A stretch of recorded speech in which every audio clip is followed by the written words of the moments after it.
Charlotte, and I'm here with an anonymous former pickup artist, and we have a juicy interview for you guys, and we're going to be talking about the dating world as a pickup artist and why Anonymous was in the pickup movement, why he decided to leave, and a lot of different things to give you guys perspective on the whole PUA theme.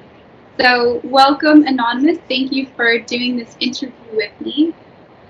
Thank you for having me. So let's get started with how you got started in pickup. How old were you? What excited you about getting into it? And what was your whole intro into the PUA scene? Well, I first heard of pickup when I was an undergraduate in college, and I was about 19 years old.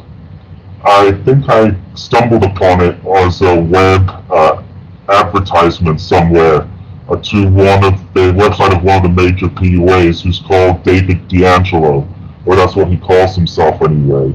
I was attracted to it because up until that point, I had been completely inept at dating or even talking to women, and wanted to try to figure out what I was doing wrong and how I could do better. And I downloaded David D'Angelo's ebook, and a lot of things started to make sense. And I learned the mantra that he talks about, which is that attraction is not a choice. It's something that happens. Women can't choose who they're attracted to. That's one of the most key pillars of PUA theory. And I ended up changing colleges, and when I started my new college, I started trying out all these techniques, and they started to work. And I went from being someone who in high school was a complete social outcast, not really dating anyone at all, to suddenly having all these options and being able to not decide which girl I wanted to be with exclusively, if any. I ended up in two quite long-term relationships, I think just because I was so young and I was so unused to getting sex that I just sort of wanted it on tap, as they say. Then when I left college, I moved to Washington, D.C., and I got involved in the community, and I started meeting other PUAs.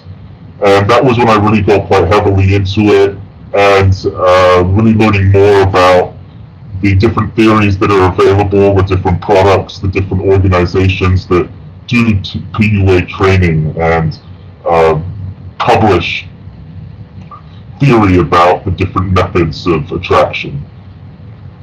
Okay, and who were some of the PUAs, like the top PUAs you learned from, and what were the tactics and techniques that worked best for you when it comes to both like internal development and like game with women and techniques that work with women?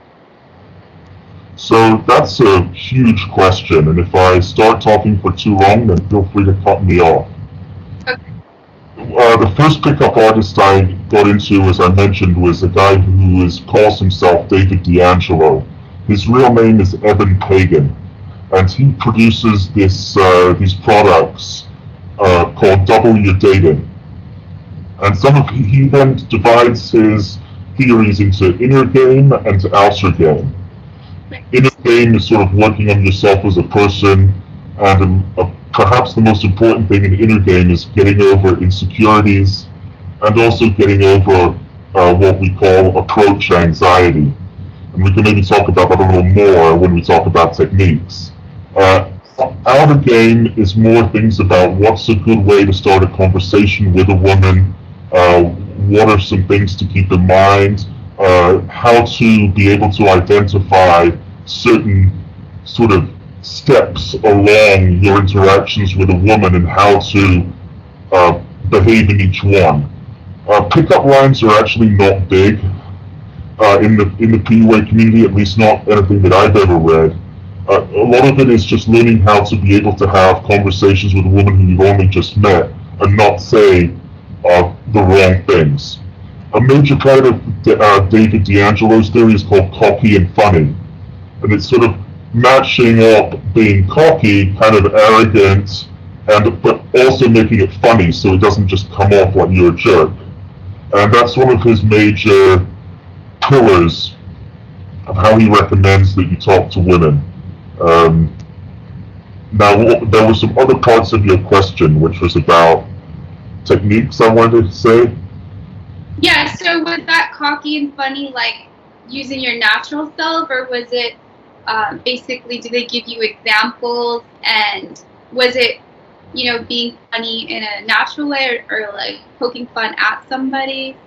What exactly were your techniques, or how did you interpret it?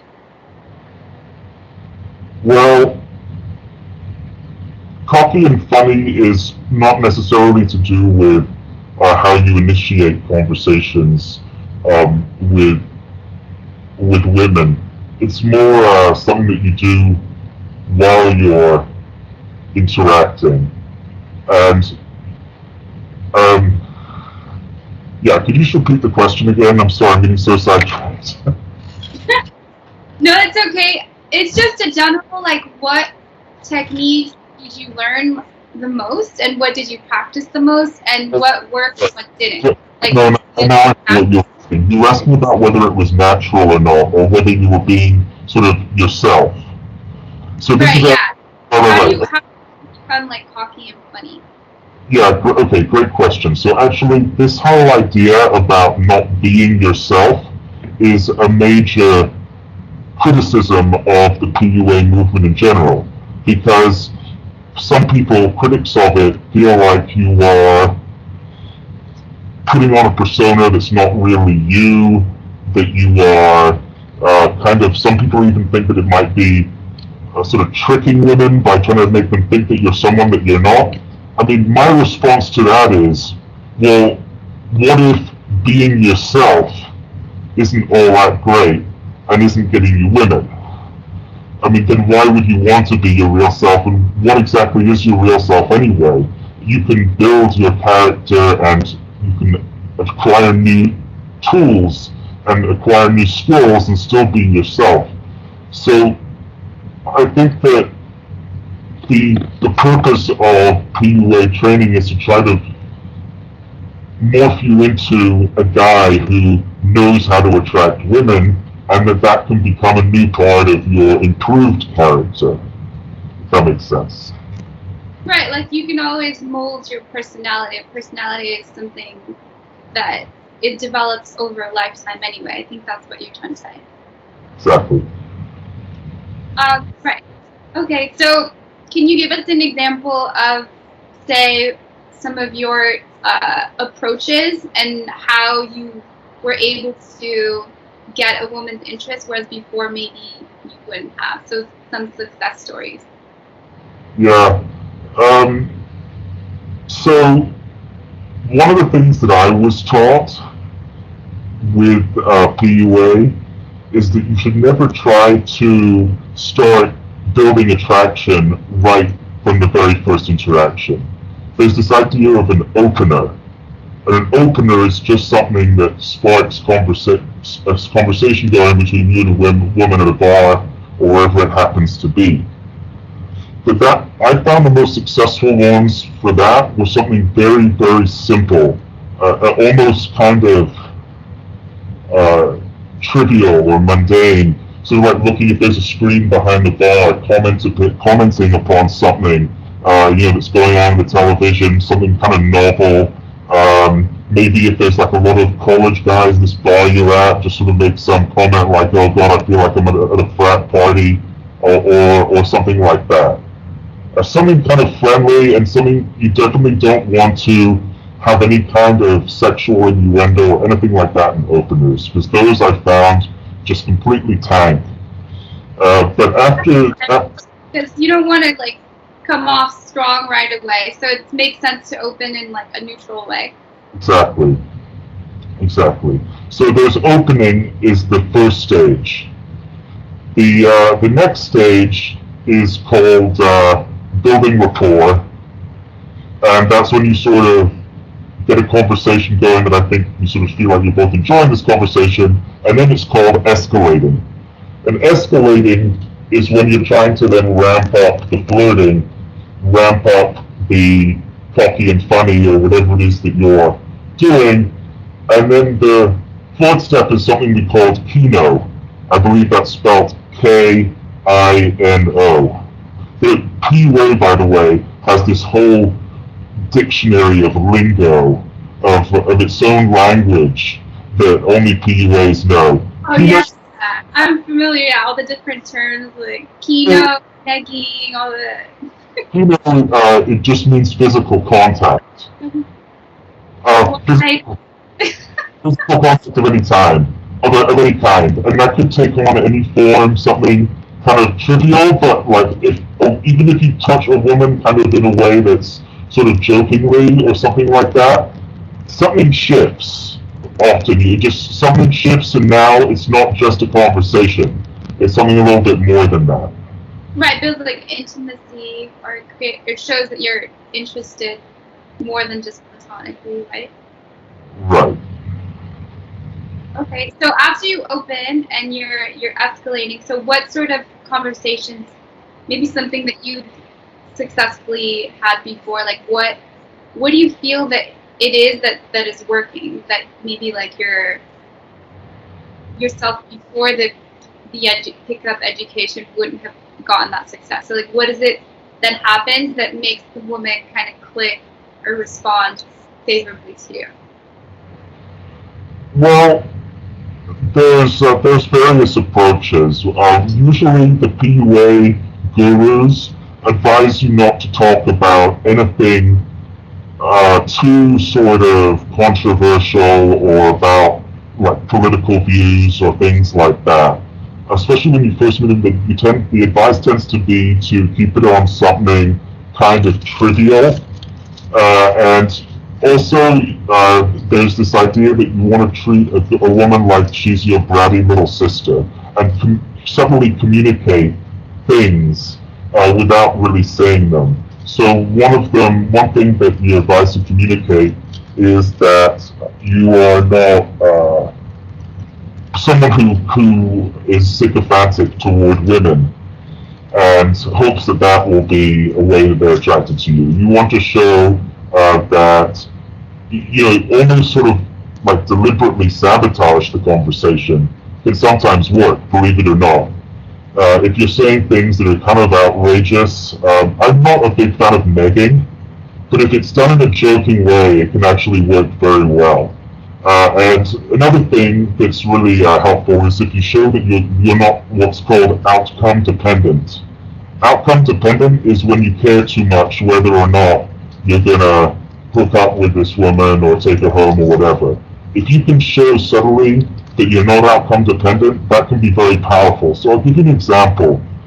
There's something called a-mobbing, which is when you're talking to a girl and another guy comes into the conversation and he sort of wants to ride on your coattails and maybe take over and like sort of take over your spot. And because it's because he's too much of a pussy to start a conversation himself. Now, when it's a-mobs, it's very, very important. This is really stressed upon you, and I found it worked so well. You never, ever get defensive or suddenly feel like this guy is usurping you or you're pissed off that he's coming to the conversation. In fact, you want to do the opposite. And so, for example, if some guy comes in a-mobs and you're talking with him and the girl, you can start saying, "Oh yeah, I think you guys would make a cute couple," or I could see you like setting up families together or something like that. And it just shows that you're not insecure and you don't sort of have to like dominate every conversation and be the woman's center of attention all the time.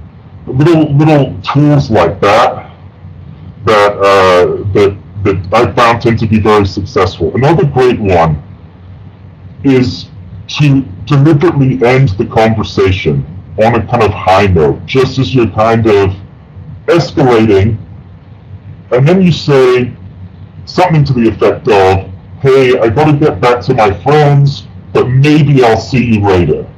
The key word being maybe, because it's showing that you don't really care that much whether you see her later or not. You might not. And it's not like you're going to be sort of, "Oh, I'm going to say searching you out or something." So you leave it escalating, you go back to your friends, have some drinks, and then if you bump into her in the bar or club a second time, you already know each other, and then you can pick up where you left off. But there's this cool kind of tension because you guys have been, doing your own thing for a little while. That's another little sort of tool that PUAs give you. Right, and that's pretty effective with women because it creates that uncertainty and it gives her space to respond if she wants to. Sometimes men can be very forward and too in your face and don't really give the woman that space to even think or decide. So I can definitely see how that withdrawal technique definitely also creates the intrigue because when things pull away, there's like that natural impulse to want to like catch it or chase it. The whole cat string thing they talk about, right? Exactly. Okay, so you talked now. Thank you for sharing those positive techniques. What are some of the techniques, as you mentioned, like with the negging, or things that didn't resonate with you? And overall, just looking at pickup artistry as a whole, what is it, the more darker side of pickup that got you sort of questioning the whole movement or maybe trying to pull away from it? Yeah, well, I think that one of the big problems with the PUA community, is that there's a very fine line between flirting and harassment.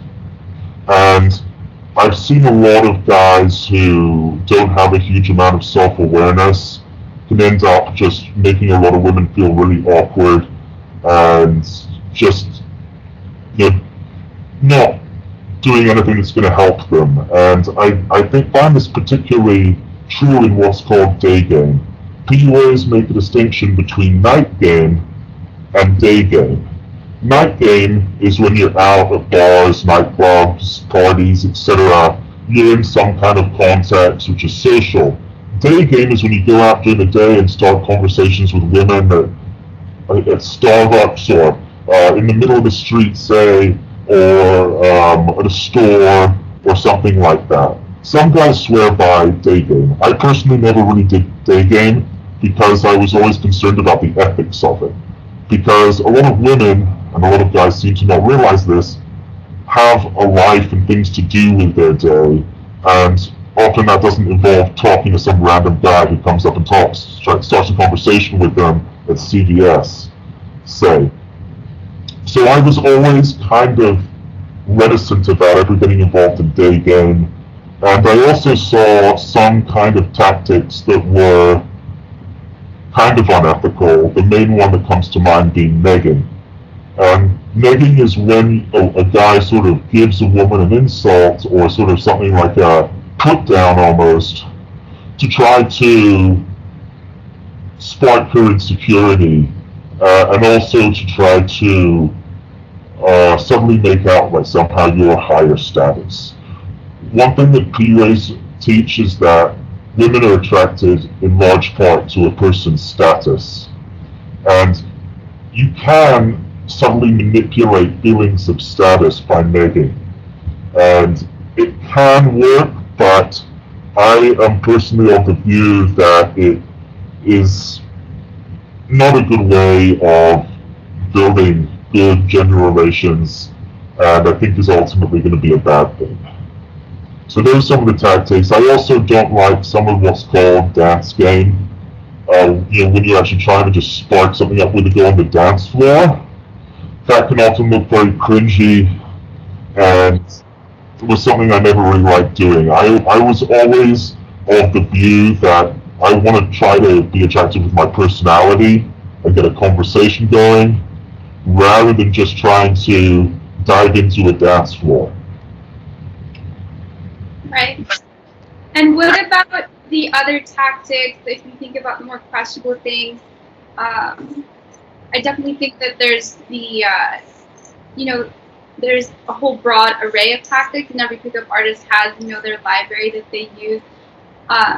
But what about, stuff that can be a little bit more questionable, like the artists that use like NLP or sort of hypnotic tactics to sort of use language, for example, to make themselves more appealing, or Like, what do you think, um, for an aspiring pickup artist or someone who's in pickup, like where would you kind of delineate like the ethical sort of part of it, or how would you choose what what's cool and what isn't really okay?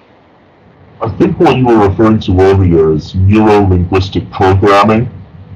Is that what you're talking about? Yeah.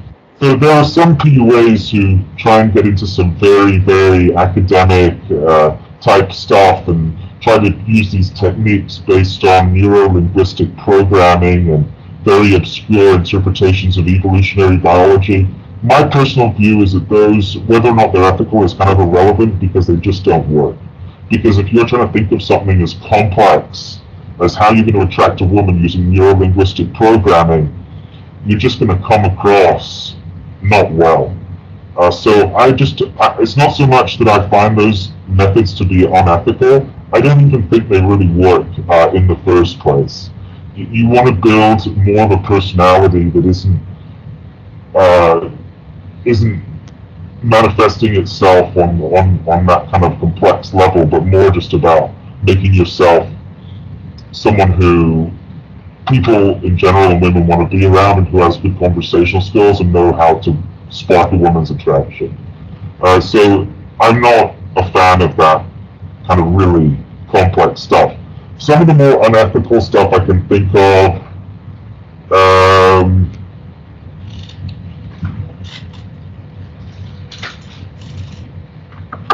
huh, there are some uh, PUA groups that kind of work in packs. You have kind of packs of guys going out together, and the whole purpose of their night is just to go out and meet women and try to have sex with them.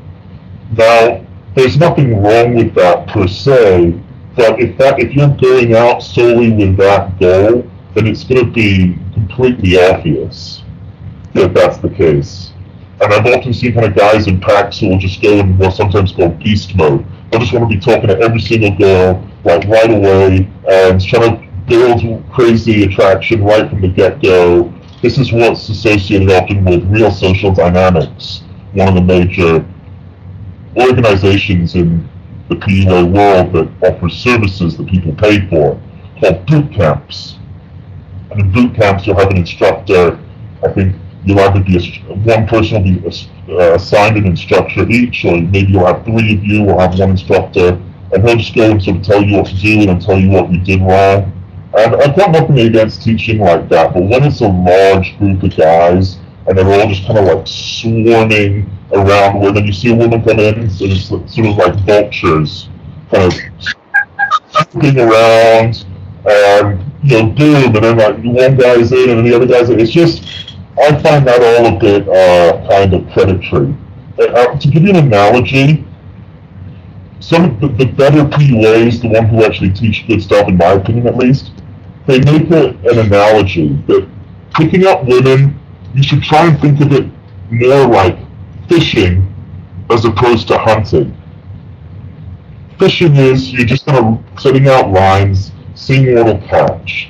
Hunting, obviously, you're going out with a gun and just shooting whatever comes into you. So when you're talking to a woman, you just want to think, okay, how am I going to plant seeds to maybe continue escalating? Because a lot of the women you approach, they're not going to be interested in you. They have boyfriends. They're just coming out because their friend wants them to, etc. They're not attracted to you. You're just not their type, or they only date some certain kind of guys. So that is always a factor that you have to keep in mind, and to not take it personally or get butthurt if that kind of thing happens. And so you're like, okay, I let out my what do you call, fishing line. This particular girl didn't bite the bait. Oh well, let's move on. That's more the ethical attitude in my view, rather than the hunting analogy, where just go in, how can I just say as many things that I can to try and make this girl attracted to me? And ironically, in addition to it being unethical, it's also, in my view, less effective. Right, and it's so interesting because a lot of what you're saying I hear in a spiritual lens of basically like being detached from the outcome, not being needy.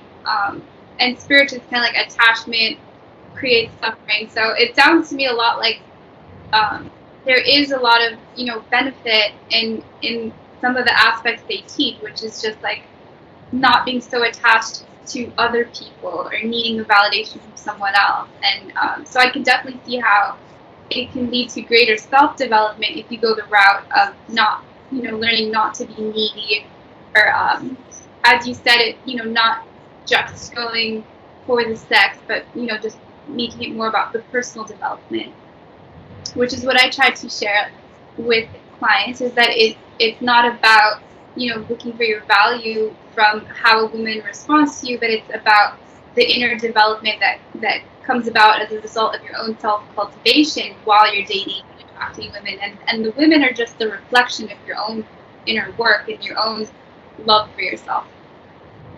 So you and I have discussed previously about some of the more even more taboo side of pickup, which is obviously when you get a lot of men sometimes together and they're in these conversational forums, sometimes there can be this like splitting of masculine and feminine, and sometimes I have found that in some of the forums it can lean a little bit towards misogyny. There's even some pickup artists that are way on that side where a lot of their frustrations or even their success with women has led to almost like an objectification of women, where it's become such a game in their head that they kind of depersonalize the woman. And I think that's sort of what leads a lot of the toxic side of the pickup world. Can you speak a little bit to that? Yeah. First of all, men were objectifying women long before PUA ever came around. So I don't think you can lay the blame for that at the feet of the PUA community. Where I think, however, that you can start to get into the misogyny of it is what some PUAs advise you to do when you start encountering resistance. There's this term that's often used called buyer's remorse. And buyer's remorse is, say, when you have gone into a bar, for example, you started a conversation with a woman, got the attraction going, you maybe pulled some coffee and funny and some Kino and whatever else it is, and then you say, oh, hey, want to go and grab a drink at this other bar, or better yet, want to come and, or have a rooftop in my place, want to come and grab a drink. Okay, she's on her way to your house or whatever it is. And then buyer's remorse is when she's sort of thinking like, oh, I don't really know this guy, do I really want to go to this guy's bar? And then there are sort of ways of dealing with buyer's remorse that I think can start becoming a bit rapey. And some PUAs will say, oh, you just want to, when a woman says no, you just want to keep escalating until no turns into yes. And that's where I think the PUA community has developed a bit of a bad reputation. Okay. Anything else? Well, some of the things that PUAs publish are just downright misogynistic. There's this fellow called Roosh V, who's from the DC area. He's notorious for his misogyny. He basically hates women, holds them in complete contempt, openly says he thinks men are superior. He says that Western women have their minds infected by feminism, and that we need to reinstate a patriarchal society in order to put women back in their rightful place. All this sort of business. He set up this website called Return of Kings, where a bunch of anonymous, not just PUAs, but also incels, MGTOWs, men's rights movement people write articles about how Me Too is a load of bullshit in their opinion, and so on. Now, having said that though, just because someone is a misogynist and is preaching misogyny doesn't necessarily mean that the PUA tactics they're endorsing are unethical. Though I would surmise that there's a correlation between the two. So is it just a fringe section of the PUA, or do you think that there's a segue for some of the rhetoric that leads to some of that sort of frustration? Because I think that with dating and attraction, a lot of it's very vulnerable. A lot of it's, the need for intimacy and connection. And I could see that sometimes that frustration, which is with the success or without the success, if your intention is just sexual or you're getting, rejected over and over, it can lead to some sort of animosity towards the feminine and towards women. So do you think there's some correlation, or do you think that it's just, just a natural, small portion of the population in PUA too? Well, on that question, if you don't mind me saying, I think you've got the causality a bit the wrong way round. I mean, maybe not most, probably most, but certainly many of the men who are coming to PUA are already kind of bear a grudge against women because they haven't been successful with them. And PUA is a way of trying to overcome that.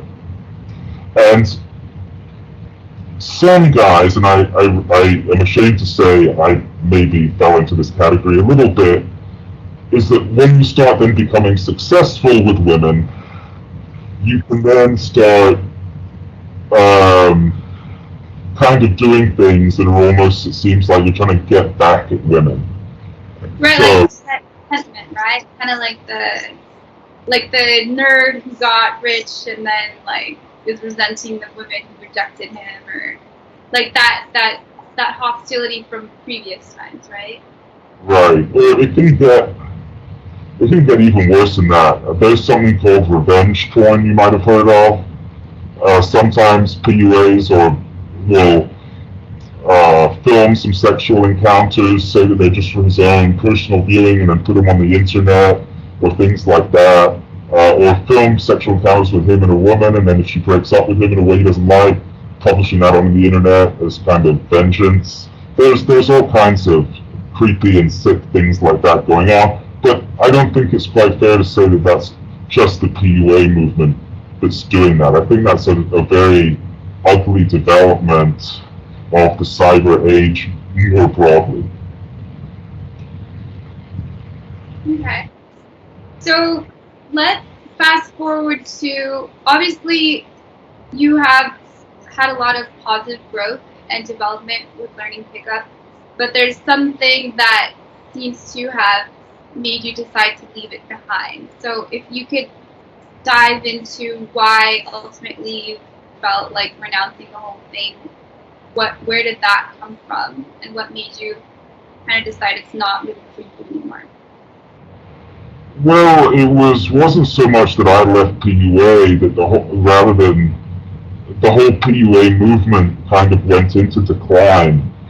I would say in the mid-2010s, around 2015, I think PUA as a thing started to fall apart. I remember when I first moved to Washington, D.C., and I got involved with the lair. That's what they call their communities. They call them lairs. Cities like Washington, D.C. had a lair, New York City had a lair, Miami, and so on. But and when I first started going, we'd meet up, we'd have 20, sometimes 30 guys would show up to meetings, and we'd have little sub-cliques within our lair, and things like that, and then you meet wingmen through your lair. But I left the country and went traveling to find myself around 2014, 15. And when I came back, the lair had seemed to have just died. And PUA no longer seemed to be really a thing. And I think a lot of that was to do with the fact that people became more aware of it. And so people when became more aware of it, it was, maybe it was more easy for women to see through some of these techniques. And I think a lot of it had to do also with some of the early pioneers of game and the guys who were first into it. They just kind of aged out of it. They got married, for example, or they suddenly had more career responsibilities or something like that. So it was more kind of game left me rather than I left it. But I'm still in touch with some of the PUA guys, and I think that some of the companies are still going. I think Real Social Dynamics is still going. But the PUA movement also got a lot of bad press because of people like Roosh. And then there was this whole scandal with Julian Blanc. I don't know if you've heard of him. Yeah. But he was pictured doing some really unethical stuff, like when he was in China or some Asian country. He'd be like grabbing women's heads and putting them up to his crotch and things like this. Very kind of aggressive, kind of demeaning tactics that I think have no place in PUA. And that went viral, and a lot of people, mainstream news, CNN picked up on it. And that gave PUA really a bad name, and then government started banning PUAs from entering their country. I think Julian Blanc was barred from getting into the UK, and Roosh was barred from getting into Australia, something like that. And I think then it then became a kind of stick and carrot. There was incentive working both ways. There was the movement declining, but then there were also, I think, a lot of guys who are now wanting to distance themselves from the PUA movement because it developed a bad reputation. So I kind of just fell away from it because a lot of the guys I knew in the lair, they moved on, they moved to a different city, different country, and I got involved in other things in life. I mean, I turned 30 and it wasn't like getting laid was my number one priority, and number two and number three and number four priority as well. I grew up a little bit and I had other interests in my life. I think the story is similar for a lot of other guys. Just other things in life and changing priorities, maturing and things like that. So would part of the changing priorities kind of be like evolving past the need for sexual connection, maybe wanting more intimacy or more like real connection?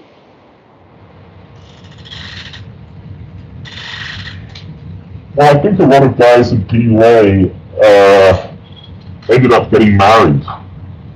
And so I would assume that that's the case. I don't want to put words into other people's mouths, but I think the guys who got married certainly would say that they got bored of having a harem and wanting to sleep with, try to sort of set a world record for how many women you can sleep with, and this sort of business. I think a lot of guys just got kind of bored with that and wanted, as you say, more intimacy and a connection.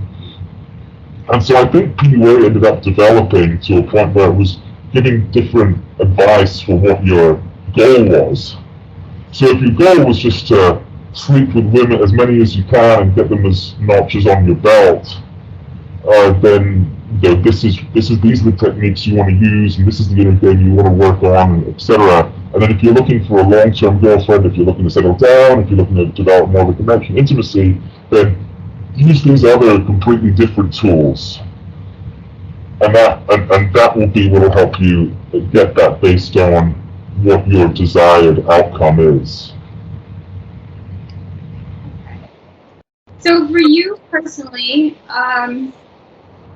what would you keep, or what are you happy about that you gained from pickup, and what would you leave behind?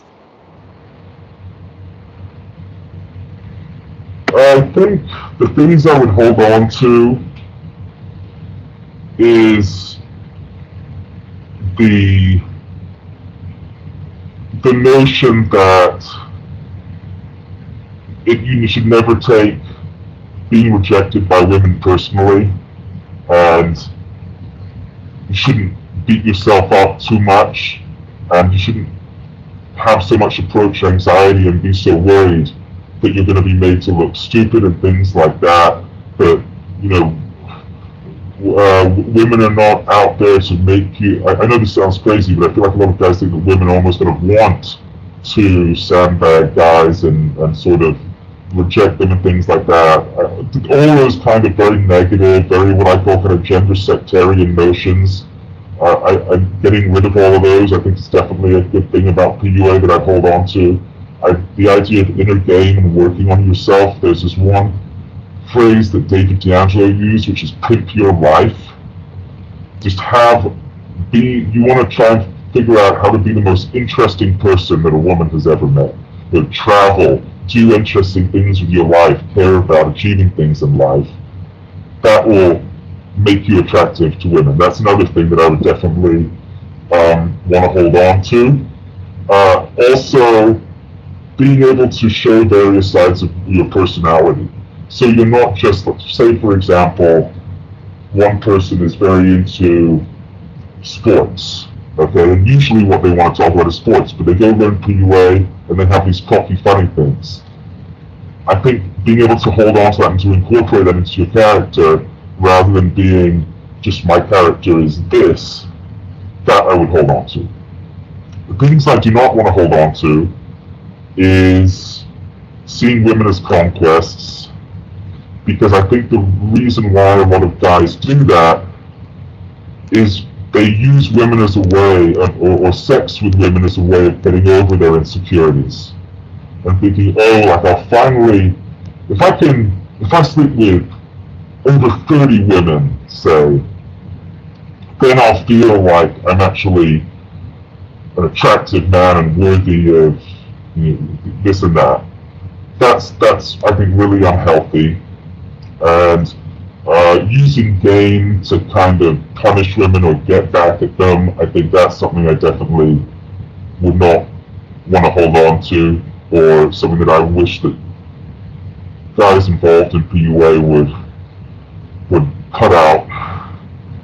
And I think the broader misogyny that sometimes goes into PUA, particularly those of them who are involved in the men's rights movement, and see PUA as a way of getting foot soldiers in the war against the feminization of society and all that kind of ruchby, politicized stuff. That stuff all I want to leave behind, and don't think it does anyone any good and shouldn't be part of PUA in the first place. Nice, thank you.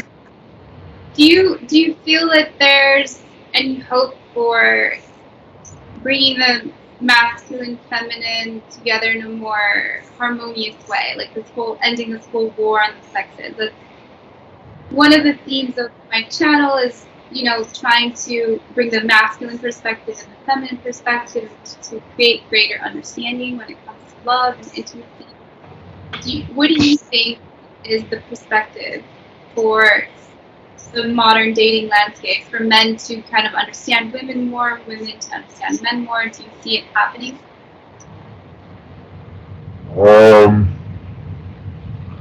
Honestly, I'm not very optimistic as far as that goes. I think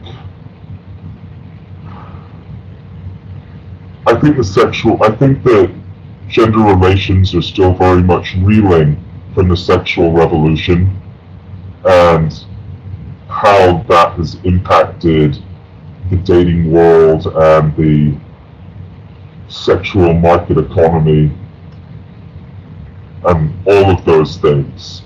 I also believe that feminism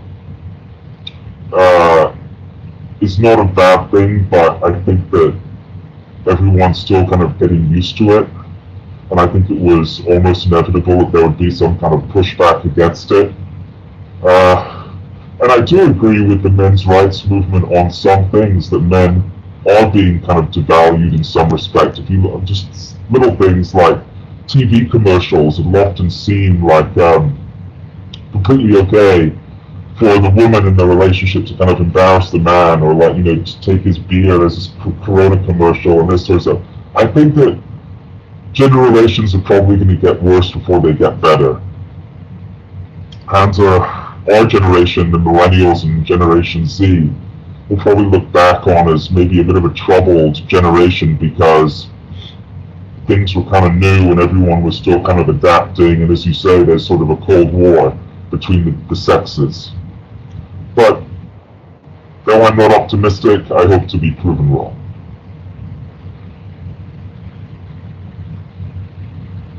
Thank you very much for sharing your perspective and your stories with us.